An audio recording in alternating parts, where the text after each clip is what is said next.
Actually গত 12 তারিখ রাত্রিবেলা এমবিবি ক্লাব এলাকার অনির্বাণ দাসের বাড়ি থেকে একটি বাইক চুরি হয়। তো বাইক চুরি হওয়ার পর সে একটি সুনির্দিষ্ট অভিযোগের ভিত্তিতে একটা কেস নেওয়া হয়, কেস নাম্বার 22।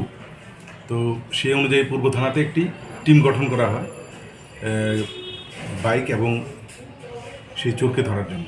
তো অ্যাকর্ডিংলি রানা চ্যাটার্জি ওসির নেতৃত্বে সেই টিম কাজ করা শুরু করে এবং সেই অনুযায়ী গত রাত্রে আমরা সেই সুমন এবং সঙ্গে তার এই বাইক দুটোকে আমরা উদ্ধার করতে সক্ষম হই। বাইকটাকে সে বাইপাসের এলাকায় পাশে একটা জঙ্গলে নিয়ে লুকিয়ে রেখেছিল। এর সাথে আরও একটা বাইক পাই আমরা। ওই বাইকটা কোথা থেকে চুরি হয়েছে সেটা আমরা এখনও তদন্ত করছি। তো সুমনকে জিজ্ঞাসাবাদ করা হয়েছে, কিছু আরও করা হবে। আরও অন্যান্য কেসগুলির সাথে ও জড়িত আছে কিনা সেটা সেই ক্ষেত্রেও আমরা খোঁজখবর নিয়ে বার করব। সুমন ছেলেটা এমনিতে করে কি? ও বাড়ি কোথায়? সে তার বাড়ি অ্যাকচুয়ালি মহেশখোলা, কিন্তু সবসময় এই ধরনের বিভিন্ন অসামাজিক কাজে সে জড়িত থাকে।